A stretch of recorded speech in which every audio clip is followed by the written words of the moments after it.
Hi, I'm Chandran from the committee. Thank you for your wonderful talk. My question to you is to ask you the role that religion and religious institution they play in all this. Religious institutions have all got influence on governments in almost all countries. The degree varies, but they do have a fair amount of influence. And religious institutions, they always, all of them without exception, regard women as less equal to men. So that being the case, they surely make your job harder. They impede this sort of progress that you are seeking. So how do you address that? Thank you. I agree that traditionally the role of religion has been conservatising, and well, it's one of the institutions in our society that entrenches and perpetuates ideas or ideologies that seek to, I guess, promote this idea of women's second-class status being natural or somehow God-given, ordained or whatever. I mean, when you look at particularly the fight of women within the church for the right to minister to the congregation, or the right, let alone the right to equal marriage and that kind of thing. I mean, women in those situations have come up against huge barriers to even exercise their rights within the church as women. So what do you do about it? Well, I think I think it's these sorts of changes which really start to, if you like, bring about change in the way that churches or religious groups operate, are going to have to happen with time. And I think that, while we recognise today that, that there is a lot that the church has to explain about the situation for women and why it's the way it is, that simply sort of, legislating against the church is really not the answer. I think ultimately it's going to have to be a cultural change that's forced by just the sheer weight of change that goes on at the base of society. And I think already, we've seen that there are a lot of churches that would consider themselves to be modern churches by today's standards, where women have access to the higher echelons of the structures within the church, and where there's ability for women to become ministers and so on. So yes, I think it's really probably going to be one of those institutions, a little bit like the family, the nuclear family as we know it, where the change will come, but it will probably be dragging behind the rest of society in general. I think really, it's a lot of those sorts of changes need to be, well, I think that the misogyny and sexism within the church is something that women should campaign around with their allies today, particularly women within those churches who disagree with it. But I think that, we've got to really change the sort of economic, social and political structures of society, and I think the churches will have to either come along with that, or they'll be rendered, just redundant, if you like, in society. So I mean that's my attempt at answering it. I hope I've at least gone some of the way towards that. Sure. So I agree with Susan. I guess when I think about your question, I think about what we're supposed to have is a separation between church and state, but what we're seeing more and more of is the contracting out of typically or classically government services to not-for-profits, most of whom are religious, and that's why I have a real concern around the general exemption for religious organisations to be allowed to discriminate, because they're receiving government funds to provide a service, and they're allowed to opt out of servicing some of those people.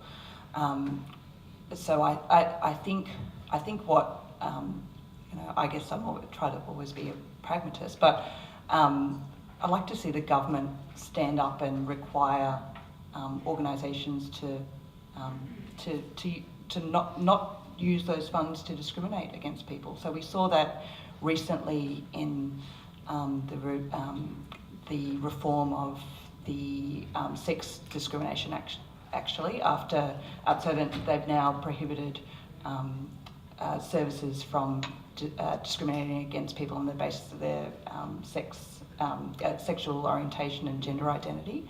And we had a small victory in that that general exemption for religious organisations. There was an exception to that exception which prohibits government-funded aged care providers from discriminating against consumers or staff on the basis of their sexual orientation or gender identity. So I think I'd like to see if we're going to be giving if the government's going to be outsourcing all these services to not-for-profits who are religious organisations, I want to see them not be allowed to use that money to discriminate against people. Yeah, thank you for your talk, very informative. My name's Kieran Howard from the committee. I have a question followed by a comment which puts the question in context. I'll read it. What is the difference between the threat of terrorism necessitating the so-called war on terror and the terrorisation of women within or under a patriarchal society? Since September 11, Australia has spent over $30 billion in the war on terror. About 100 Australian civilians have been killed by terrorists since 2001, all of them overseas. How much money has been spent to protect the victims, women, of patriarchal terror? Consider the stats. In Australia, one woman is murdered every week by her partner or ex-partner, 80 to 100 women every year. Domestic violence is the leading cause of death and injury in women under 45. 1 in 3 women in this country will be subjected to some form of physical violence from men in their lifetime. 1 in 5 women over the age of 15 will be subjected to sexual violence. Every year in Australia, over 300,000 women experience violence, often sexual violence, from someone other than their partner. And to top it off, in late 2014, Australian government representatives appeared before the United Nations Committee Against Torture as part of a review into Australia's obligations under the treaty. The Australian delegation argued that as domestic violence and violence against women was largely a private domestic affair and not official policy, therefore violence against women does not constitute torture. Your comments?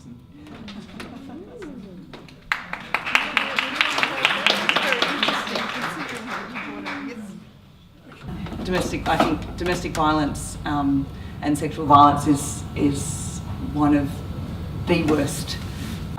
It's such an endemic problem in our community that it really cuts across the entire community. No one is immune. I was talking to a woman the other day who was a lawyer who was in a classic DV situation, and her female partner was a doctor. So no one is immune. I think that I'm excited by the Rosie Batty days and the publicity and attention that terrible incident caused. I still remain hopeful that the fact that we're talking about all of this and the government's the government can't ignore the ongoing conversation and media about what is a serious issue, and I really hope that the budget improves and reflects and addresses one of the biggest problems in our community.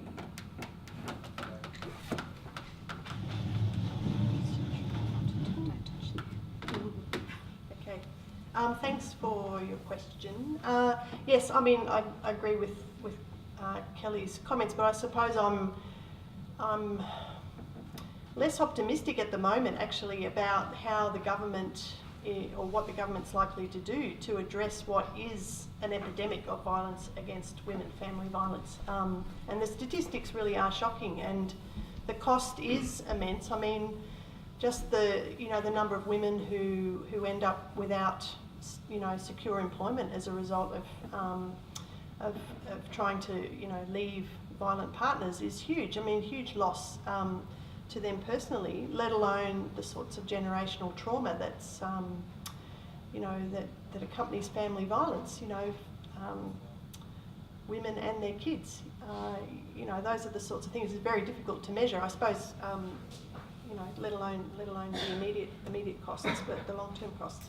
But I mean, at the same time as, you know, Rosie Batty and, you know, politicians have been saying it's un-Australian, you know, this epidemic of violence, and Malcolm Turnbull's comments that I mentioned before. I mean, at the same time as we're seeing all these amazing feminist-centred, women-centred refuge services being dismantled or forcibly mainstreamed, if you like, Aboriginal women's crisis centres being mainstreamed so that they don't have any identified Aboriginal crisis workers anymore. I mean, things are going backwards. That's the problem. And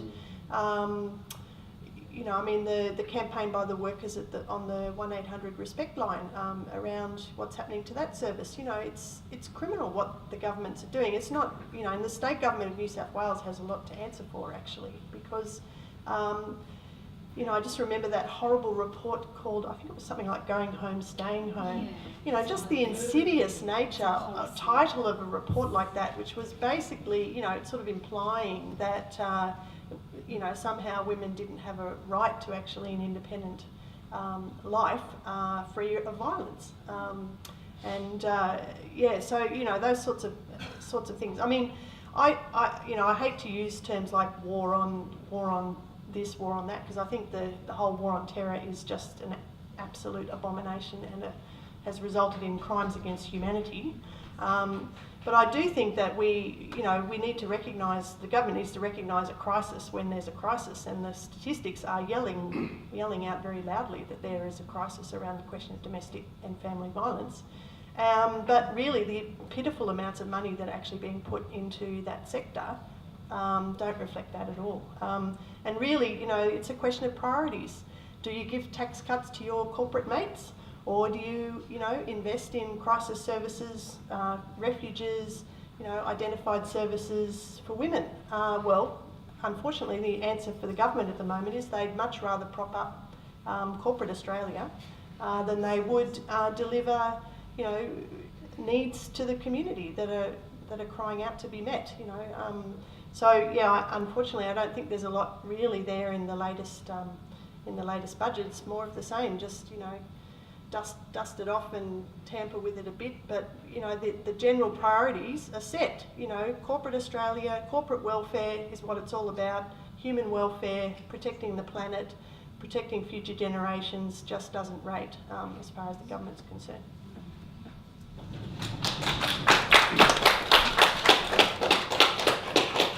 Hi, my name's Noel. I'm one of the volunteers that helps keep this place together, or we try.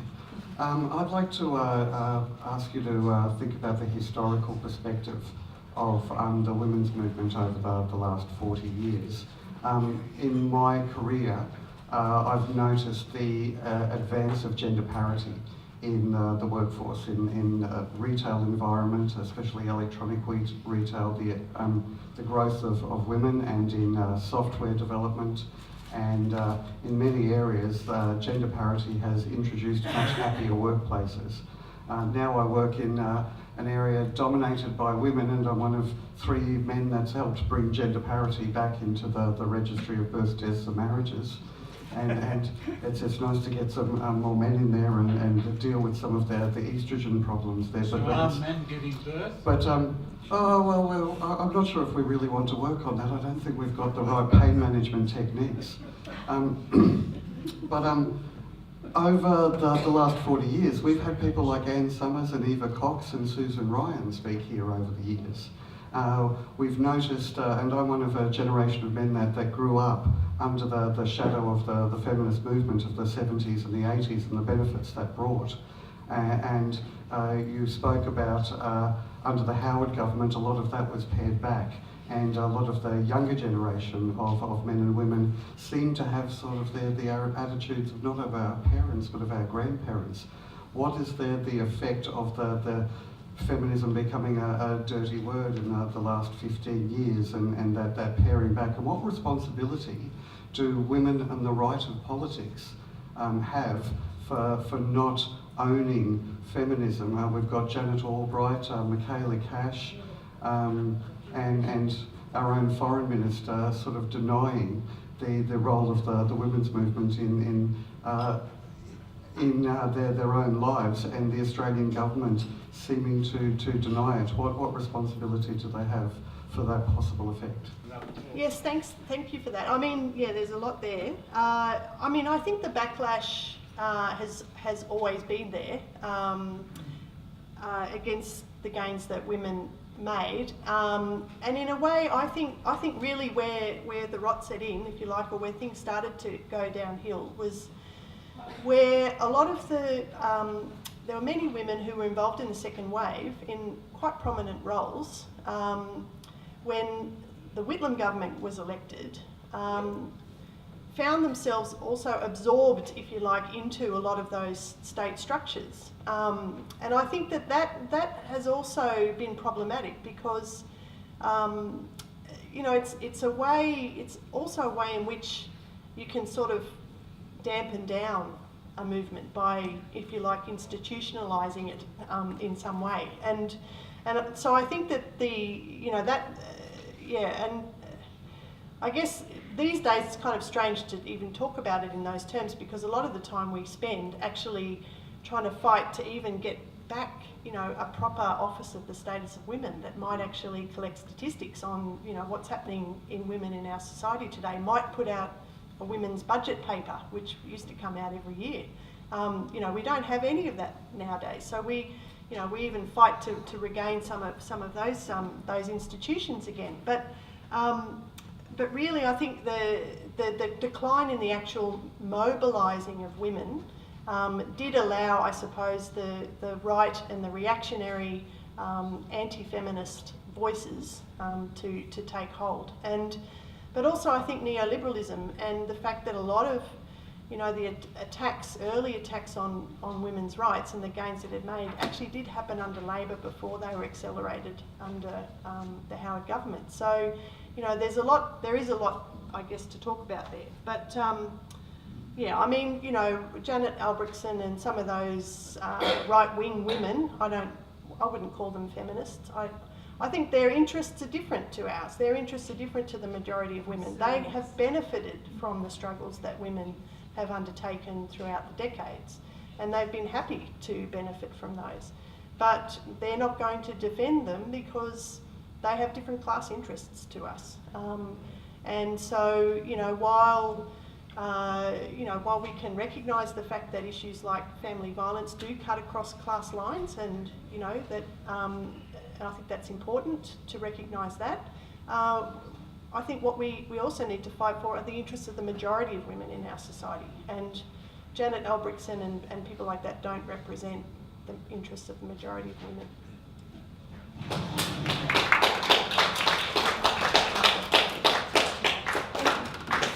Look, I won't add much to what Susan said, but I guess as a relatively young person, you know, I do get the sense from my peers that a lot of people think, well, you know, what do we need feminism for anymore? You know, we're all equal now. But obviously, in the work that I do every day, I see that women are still struggling for basic equality. The things that I hear employers saying to young women or women, still, just to be honest, just disgusts me, and I can't believe that men are still treating women like that. Women who are just going to work and want to just do their job. So I think, you know, we still have we have come a long way, but we still have a very long way to go. My name's Jim. Thanks very much to the speakers. I'm a little bit reluctant, since I seem to be following a long line of men of a certain age asking these questions, but anyway, I feel obliged to ask about this particular issue. A very outrageous event occurred today in the New South Wales Parliament,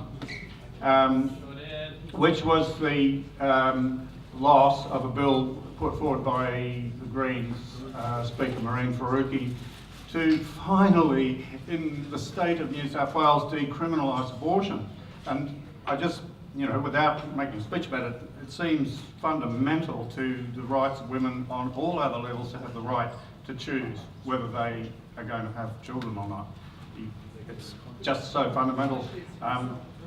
Would the speakers like to comment on that and how that right relates to all the other issues that have been raised tonight? Thanks. I won't say much. I don't think there's anything to debate anymore. I think it's a done and dusted issue. Of course, women should have the right to choose. I just think we're wasting parliamentary time talking about it.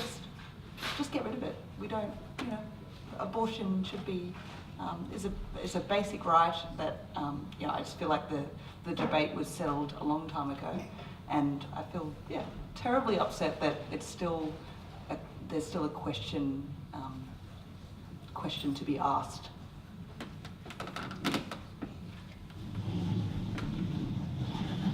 I guess just briefly, because I think it goes back to Chandra's, I think it was your question about, is that right? Religion, and because I think that's probably one of the key issues where the church has got a lot to answer for, and that is the active influence, lobbying, pressure being put on that fundamental right of a woman to control her own body. And I'm aware that, a couple of weekends ago when there was a the Women's March organisers organised an event in Prince Alfred Park, which was, terrific, and there was a big a lot of discussion and campaigning there for the in support of the abortion bill that went up today.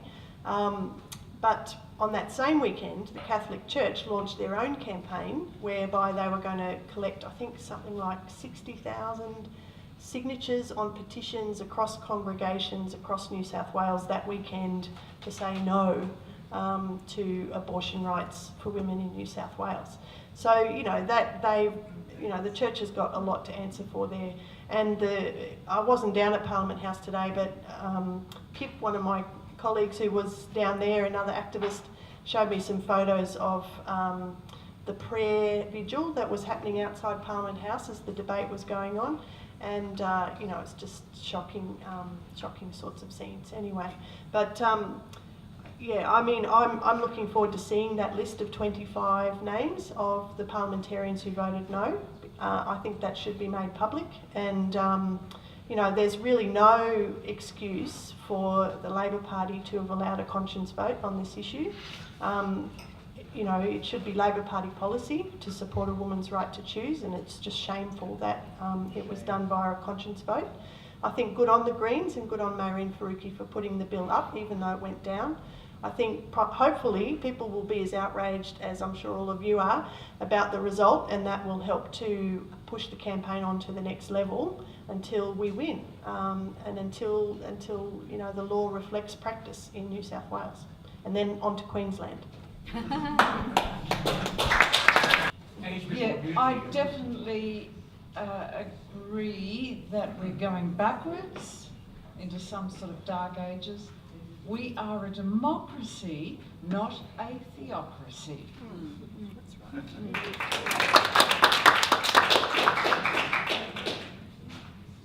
My name is Paul, and I echo actually Jim's remarks about men of a certain age.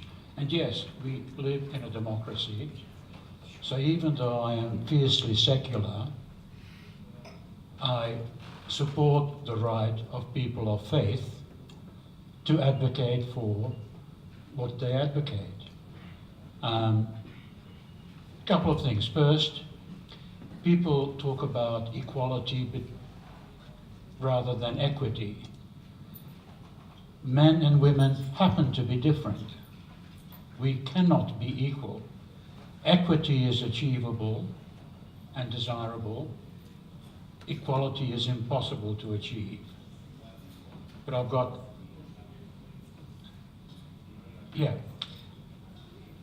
are there any societies that you guys are aware of that are not patriarchal, essentially in nature? And it's only relatively recently that our societies have become less patriarchal, and women have only had to vote for not much more than 100 years. Now, you've come a long way, baby. There still is a long way to go. What can we do to help that along? Sorry, who are you calling baby?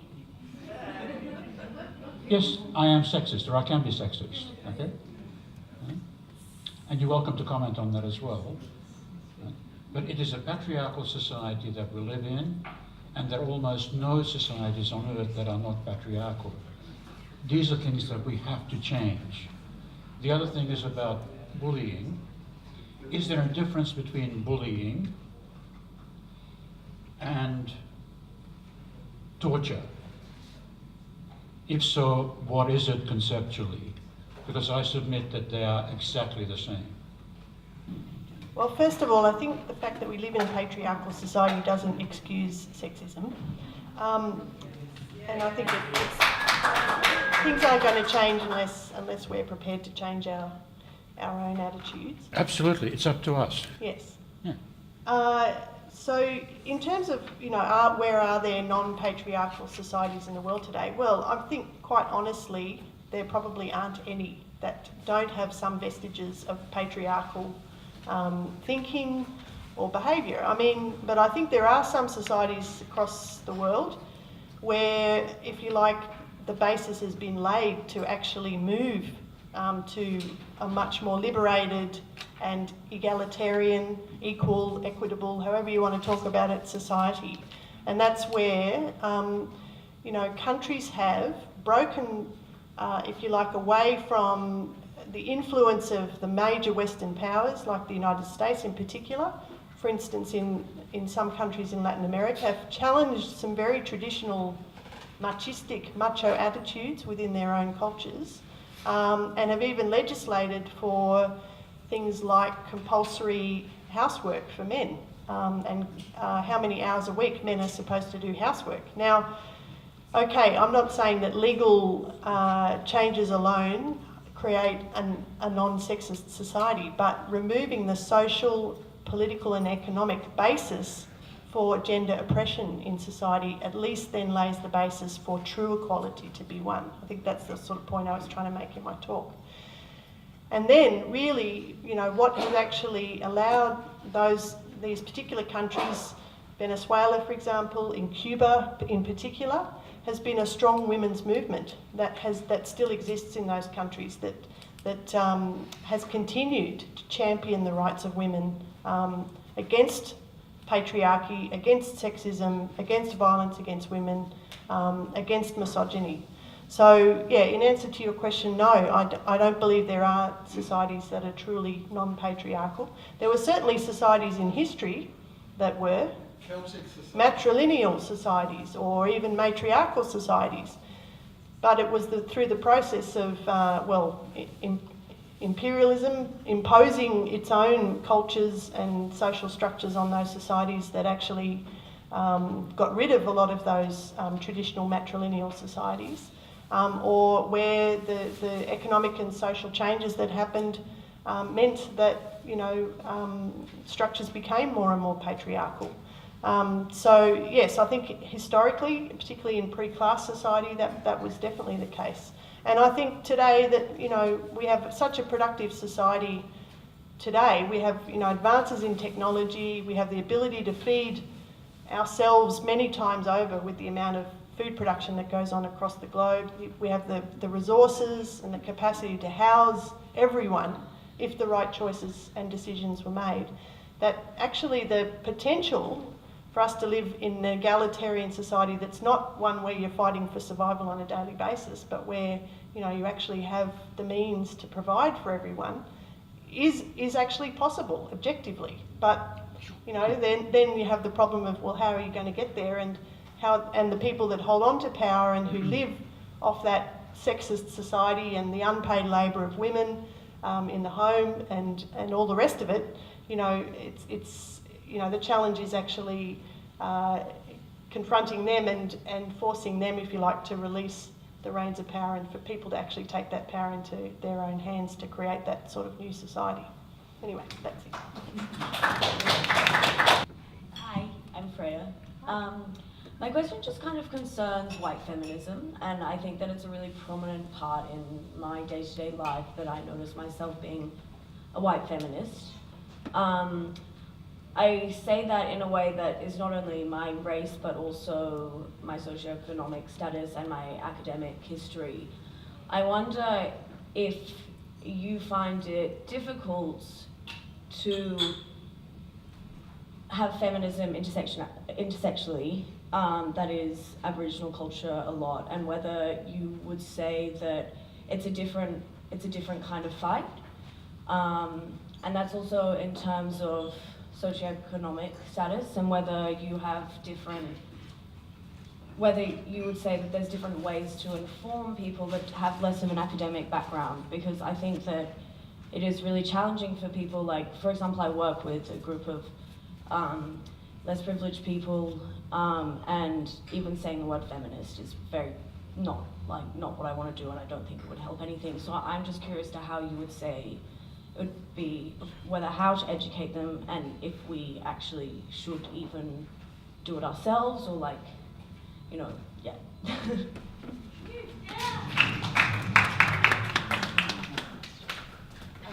Yes, so I think you know, the experience of women, you know, from different socioeconomic and racial backgrounds is a really different experience. And I'll just comment a little bit about Aboriginal people. So we have at our service a Indigenous women's legal access program, because we recognise that you know, I think we support the idea about self-determination. So we have we believe that, you know, Aboriginal women should have, you know, the right to decide you know, their own lives, and I guess we recognise that, you know, when you come in and seeing a white lawyer, it's you know, there's that already that historical barrier, that you know, that fear of and often hatred of people in positions of power and those sorts of things. So we actually have a really great group of Aboriginal women working for us at the moment that really provide us with a lot of advice and support, working with Aboriginal women and really working to improve their access to legal advice and representation. So I think it is about making sure that you tap into the community itself and get some advice and support about how to engage most effectively with a particular group of people.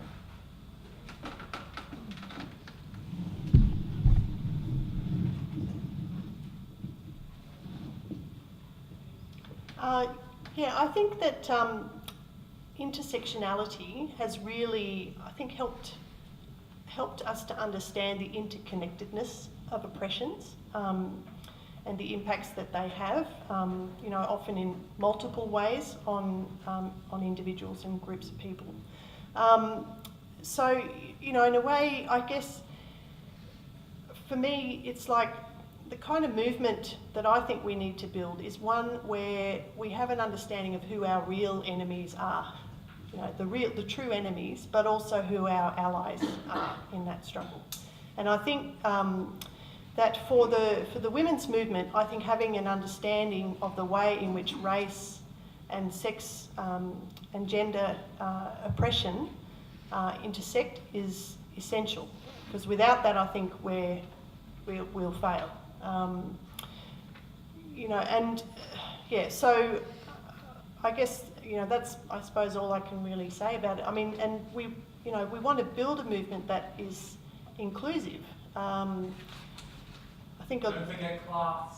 Oh yes, I think class is kind of, for me, a lot of people see intersectionality and see class as just one of those things within you know, of the various systems. But for me, class is kind of overarching. And when I talk about who the real enemy is, I think that's who I'm saying. It's who's on the other side of that class divide.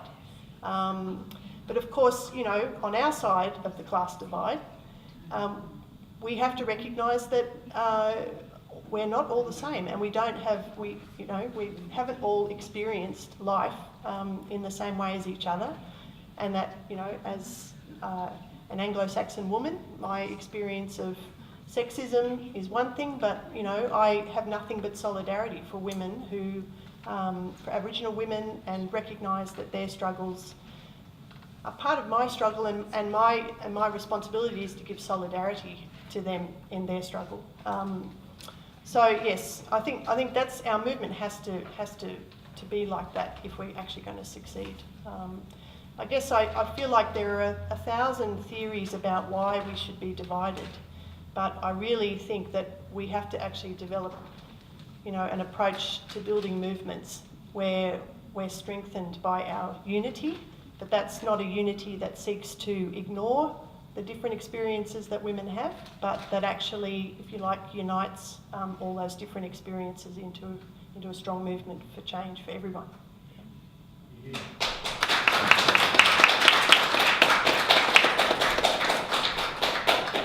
I'm not asking another question really. I think the last question I asked was, which none of you attempted to answer, is there a conceptual difference between bullying and torture, be it physical or just mental? And what can we do as a society to minimise the consequences of those? But is there a serious conceptual difference, bullying and torture?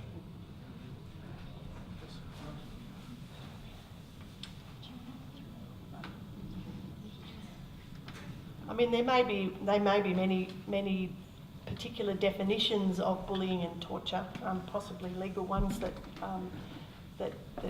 Common we could sense. talk about. But in terms of conceptual, like, I mean, certainly some bullying amounts to torture, in my opinion. And if anyone here has ever experienced bullying in the workplace or in your private life, that is, you know, consistent and, you know, unending, and it tortures you. Yes, it is. For me, it's torture. axiomatic that they're the same. But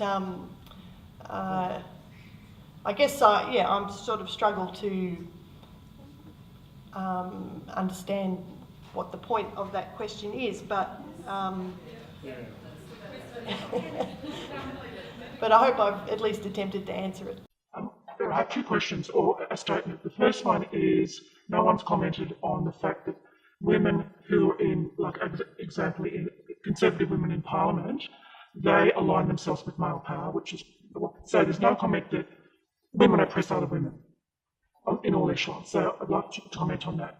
The second thing is, I work with women who have been sexually assaulted. That's my full-time job. And what's concerning me more and more is the defunding of health programs for women, because I work in the western suburbs. And what I'm saying is that there is a huge conservative push to defund and to privatise services, which, because women are on the lower echelon, very poor women, impoverished women, women from many different diverse cultural backgrounds are going to be affected by that. Are people aware that there's defunding of many health services for women? Now, in the western suburbs, there's huge chronic illness, there's diabetes, there's smoking, there's domestic violence, there's sexual assault, it's everywhere. But what I'm saying is that we are in the inner city, most of us are highly educated people, we're privileged. What solidarity do we have with these women? What understanding do we have? And what's our responsibility? I agree with you that often women are perpetrators of discrimination. You know, in my experience in the workplace as well, and you know, it's particularly sad, I think, when women do that to other women. I think, what are you doing? So I'm very, unfortunately, I agree with you that many women are also perpetrators of that. I do a lot of work in Western Sydney as well, and I understand the huge range of issues out there as well, and of course I'm in full support of funding as many sexual assault services as possible, you know, and really making them as accessible as possible. I think that, you know, particularly child sexual assault has just incredibly profound impact on people, and again that kind of intergenerational stuff as well. So of course I'm fully supportive of as many quality sexual assault services as possible for the most disadvantaged people in our community.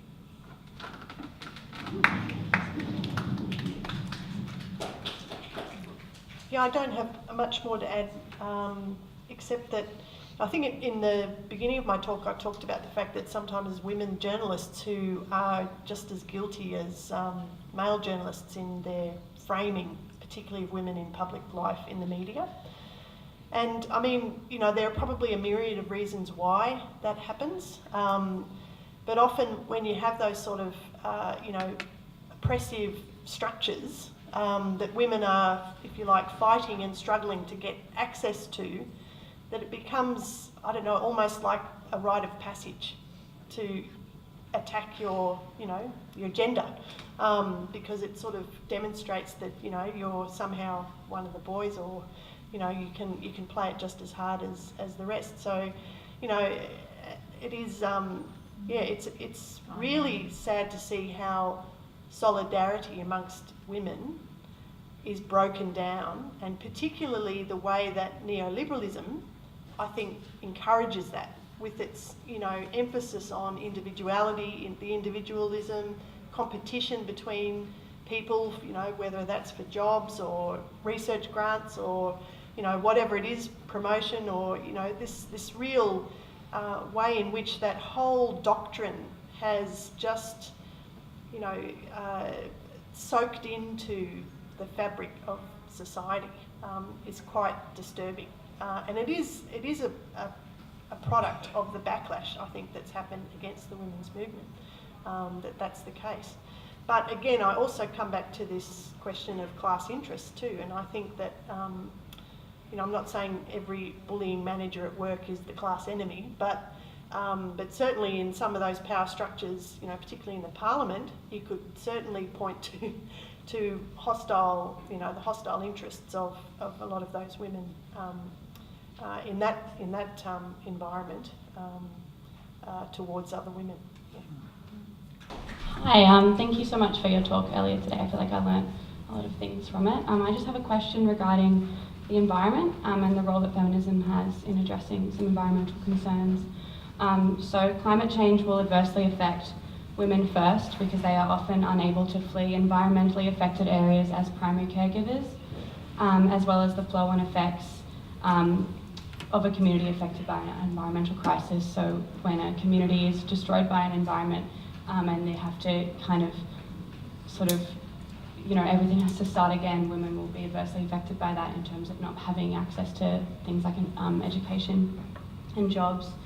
So what role do you think that feminism has in addressing climate change? I'm not going to say much about that because I haven't really turned my mind to that idea, but thank you for your question, and I'm going to now turn my mind to that idea. I think that's fascinating, and I wonder whether Susan has any greater insights than I do. Well, I think I agree with the comments that you made before you asked your question. You know, that the adverse impacts that environmental damage has, particularly on women, given, you know, for example,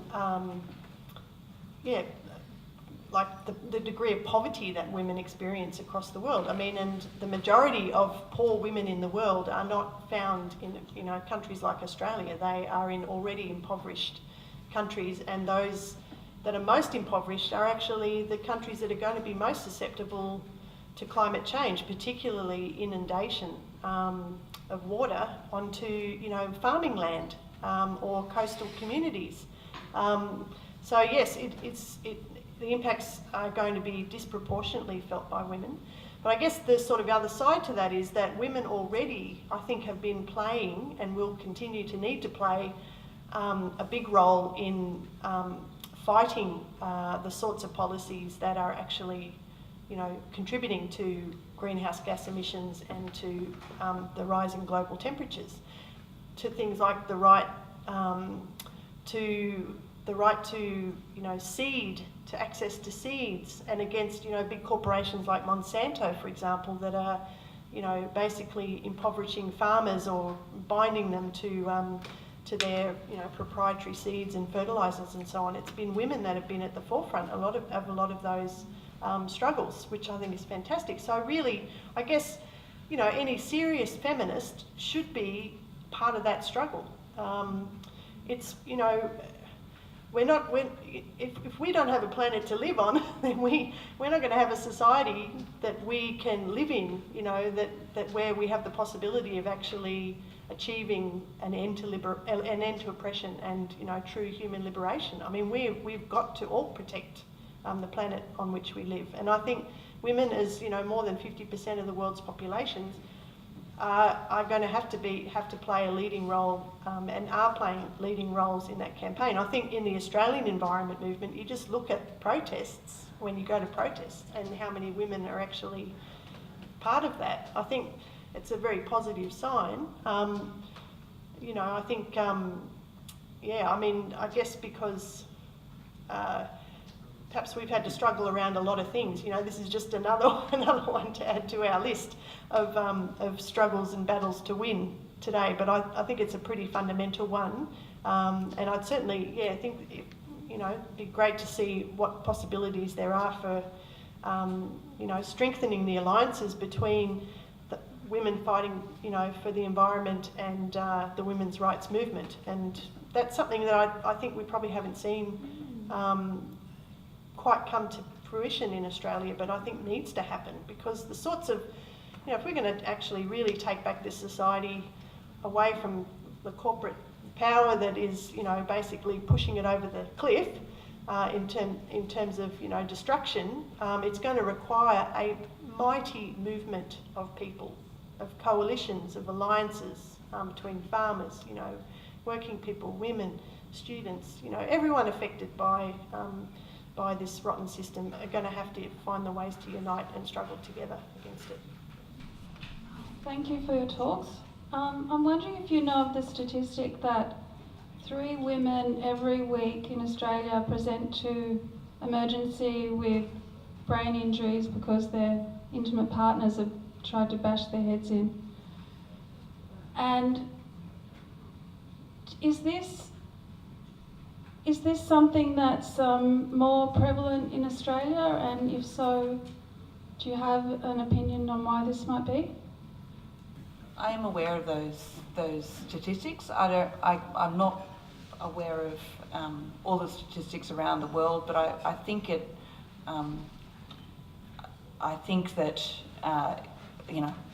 it's fairly consistent, if not worse, around the world. And I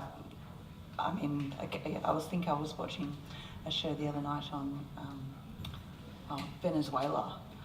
If you look into the statistics about violence in Venezuela, it was and just the poor criminal response to what seemed to be like severe extreme violence, like this woman's legs were hacked off with a machete, and the bloke got nothing for it. So I mean, I think Australia's bad. I think there's probably places that are worse, but I think generally around the world it's a bit of an epidemic.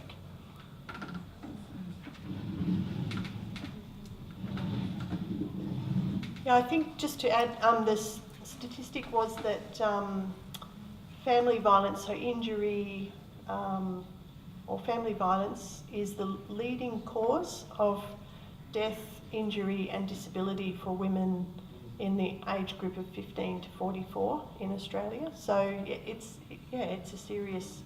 a very serious issue, and I don't actually have a comparative statistic between Australia and the rest of the world, but I mean, you just look at countries like India today, and some of the headlines that have hit Australia about just the level of violence against women that is a daily occurrence there, and I'm not not only India, of course, but I think one of the interesting things about that is that there has been a response by women organising against violence, against rape and sexual assault, and it has, you know, I think because of those mobilisations of women against violence has actually, you know, raised the issue into the public domain for discussion, whereas it wasn't to that extent previously. So I think, you know, that's the thing to focus on.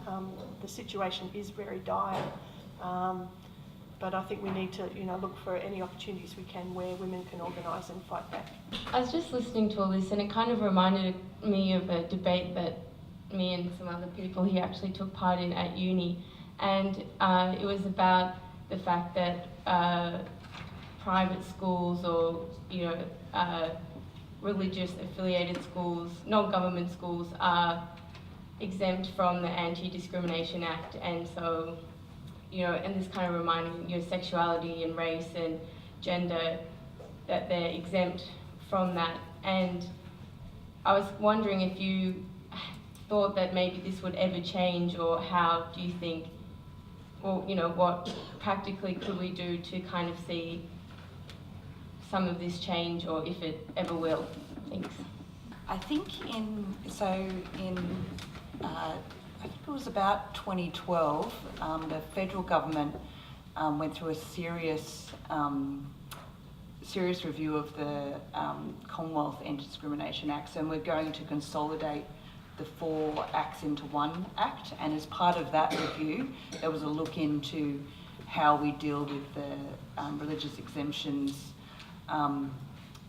issue. It was a hot debate at the time in terms of how to balance.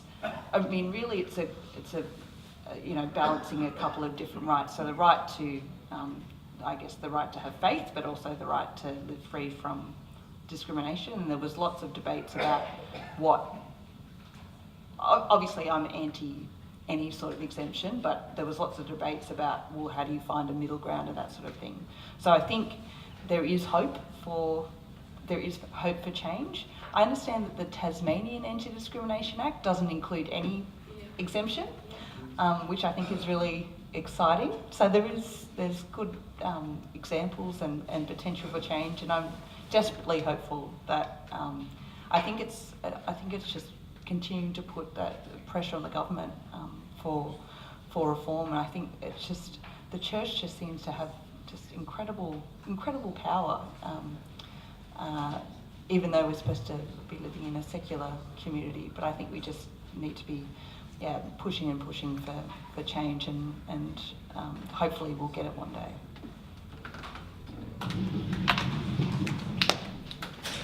Yeah, I've only just got one thing to add, and that is that I think one thing that would probably quite rapidly drive change in the in this area would be if the Commonwealth and state governments actually withdrew funding to these private religious schools, which they should do, actually. That's my position.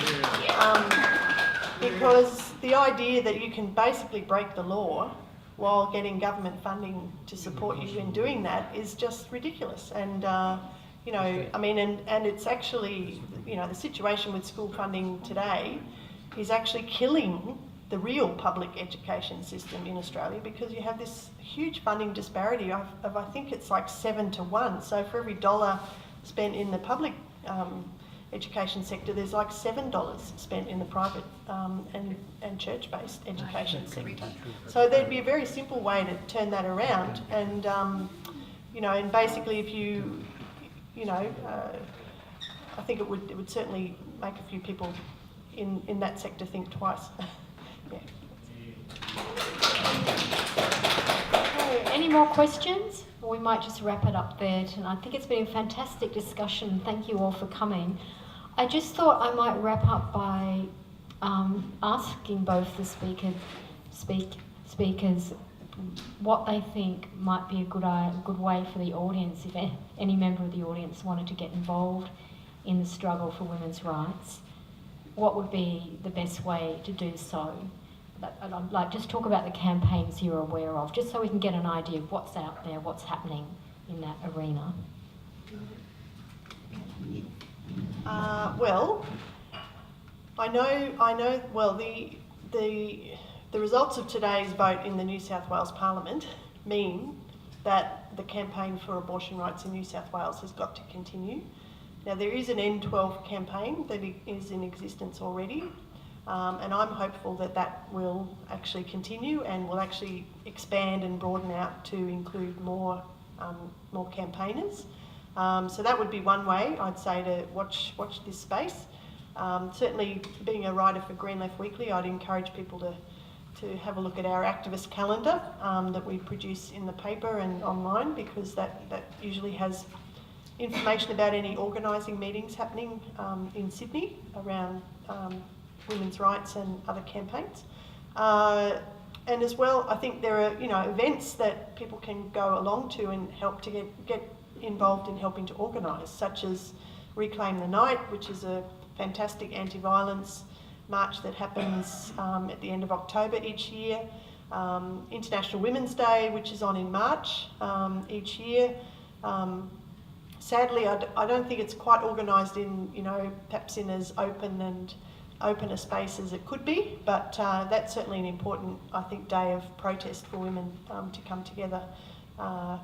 And maybe people in the audience might know of other campaigns happening. I'd like to think I know there's a campaign happening against the 1-800-RESPECT outsourcing, but I'm not sure how people can actually access that campaign. But if people in the audience know about any others, then they should hop up and say something. I think that women need to join wherever workplace they're in, they need to join their trade union. Yes. Agree. Yes, join your union. Left-leaning organisations have more egalitarianism, and I think, for example, I was telling my colleague here that this is politics in the pub, but the Epic Foundation is one good place, as is the Voting Society. So any left-leaning organisation, campaign, group, you're going to have more egalitarianism. More right-wing organisations, right-wing unions also. So you go where your tribe is, and that is where your voice is heard.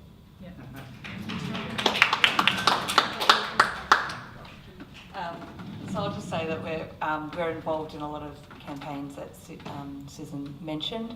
I've left some brochures here about our service, and you can check out our website. Our law reform and policy officer is a machine, and she manages a lot of our law reform and policy work. So you can check out the stuff that we're doing in that space as well, and follow us on Facebook and Twitter and all those. Yes. Right. Thank you, everybody. And can you please put your hands together and thank our fantastic speakers?